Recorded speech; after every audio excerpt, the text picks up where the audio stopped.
রাজধানীর পল্টনে মাদক ব্যবসায়ীদের ছোড়াগুলিতে ঢাকা মহানগর গোয়েন্দা পুলিশের 2 সদস্য গুলিবিদ্ধ হয়েছেন।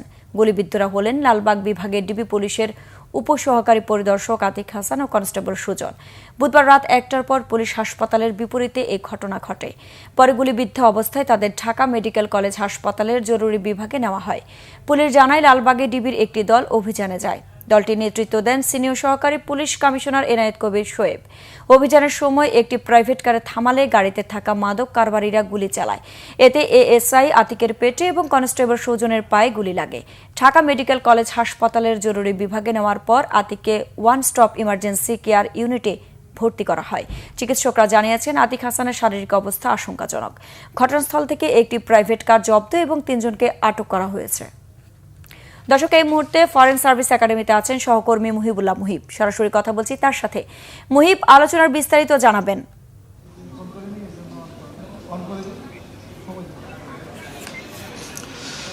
আইনের ইতিমধ্যেই কিন্তু সংস্কার কমিশনের সঙ্গে রাজনৈতিক দলের যে সংলাপ সেটি ইতিমধ্যেই শুরু হয়েছে। আপনি নিশ্চয়ই জানেন যে বেশ কয়েকদিন ধরেই এই সংলাপ চলছে এবং এখন মূলত দ্বিতীয় দফায় এই সংলাপটি শুরু হয়েছে এবং আজকে সপ্তাহের যেহেতু শেষ দিন, আজকে এই সপ্তাহের শেষ সংলাপ এবং আগামী সপ্তাহে রবিবার থেকে আবারও সংলাপ শুরু হবে। এবং আজকে যেই আলোচ্য সূচি আমরা দেখেছি সেখানে কিন্তু প্রধানমন্ত্রীর মেয়াদ কত হবে সেটি নিয়ে রাজনৈতিক দলগুলো ঐকমত্যে পৌঁছে কিনা সেই বিষয়টি নিয়ে মূলত আজকের মূল এজেন্ডা রয়েছে। একই সঙ্গে সংবিধান ও রাষ্ট্রের মূলনীতি এবার এই আলোচনার গুরুত্বপূর্ণ একটি অংশ রয়েছে।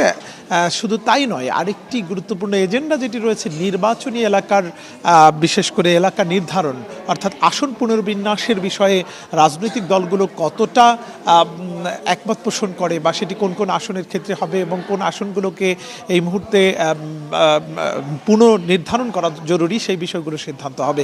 ইতিমধ্যেই বিএনপির বিশেষ করে বিএনপির স্থায়ী কমিটির সদস্য সালাউদ্দিন আহমেদের নেতৃত্বে বিএনপির প্রতিনিধি দল যেমন রয়েছে, একই সঙ্গে জামাতে ইসলামীর প্রতিনিধি দল রয়েছে এনসিপির নেতৃবৃন্দ, এছাড়া জুনায়েদ সাকির নেতৃত্বে এই সংলাপে অংশগ্রহণ করেছেন তাদের প্রতিনিধি দল।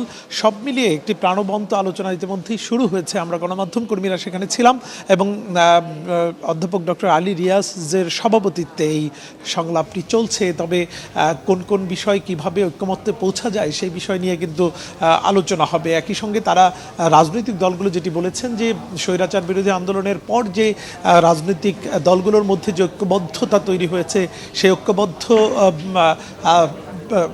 ধরে রাখার জন্য মূলত যে কোনো উপায়েই তারা ঐক্যমত্যে পৌঁছতে চান এবং সেটির জন্য সকল রাজনৈতিক দলেরই কিন্তু একটি আগ্রহ রয়েছে। মুহিব, আপনাকে ধন্যবাদ।